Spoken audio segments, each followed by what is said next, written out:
siyampe, negosyanteng lintik, isa sa salot sa Pinas. Sa mukha'y mabagsik, di gumagawa ng tama sa mga manggagawa. Lipas ang oras na pagkain, siya'y walang awa. Napakagulan, nagpapasahod ng kulang, perang pinaghirapan ay pambayad na ng utang. Kulang hindi sapat upang mabuhay ng maayos, ngunit kailangan sumabayo pa sa gutom makaraos. Siya'y malupit, binabaltrato ang katulong, nananampal ng pera, kaya hindi nakukulong. Ginagawang alipin ng mga kasambahay, ginukulong, binumulay siya, halinhinan, hinahalay. Siya'y makadiyos kuno at laging nagsisimba. Ito ang abuloy, pang kasalanan daw ay mabura, palamura ang bebe pag umuwi ng bahay. Mga salot sa lipunan, kailan kaya mamamatay? Hay buhay, ang hirap sumabay. Mga salot sa lipunan, kailan mamamatay? Kung sino ang mayaman, siyang may kapangyarihan, at kung sino ang mahirap, siyang tinatapak-tapakan. Hay buhay, ang hirap sumabay. Mga salot sa lipunan, kailan mamamatay? Kung sino ang mayaman, siyang may kapangyarihan, at kung sino ang mahirap, siyang tinatapak-tapakan. Si Alexis isa daw sa mabuting nilalang, respetadong tao, ginagalang kung alam mo lang. May tuturing na isa bala sa paglilingkod, nasilayan mo na ba ang mukha niya sa likod?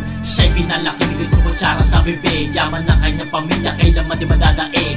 Buhay masagana, pamilya mang-impluwensya, ang racket niya pala ay nagtutulak ng droga. Nagbebenta ng babae, iligal na basugala, na ginagawang pasyalan ng may kapangyarihan, kaya hindi masubi na nagbabayad ng buwis. Ang illegal naging legal basta may panapan sa panis. Pag nabisto nandiyan, si kumpadre, kumpanyero, pakilinis ang dumi, baka tayo mabulilyaso. Pag may ulit-ulit at di tumatanggap, nalagay patay, ang batas pinaiikot sa kanyang kamay. Hay buhay, ang hirap sumabay. Mga salot sa lipunan, kailan mamamatay? Kung sino ang mayaman, siyang may kapangyarihan, at kung sino ang mahirap, siyang tinatapak-tapakan. Hay buhay, ang hirap sumabay. Mga salot sa lipunan, kailan mamamatay? Kung sino ang mayaman, siyang may kapangyarihan, at kung sino ang mahirap, siyang tinatapak-tapakan. Siya po si Kanoy, doktor na diplomat. Di mo makikita sa kanya ang lahat na tinatago niyang lihim sa likod. Kagalang-galang ang uniforme niya suot. Sa umaga naglilingkod, ginagampanan ang posisyon na ang tao ay pinaglilingkuran. Ngunit pagsapit ng gabi,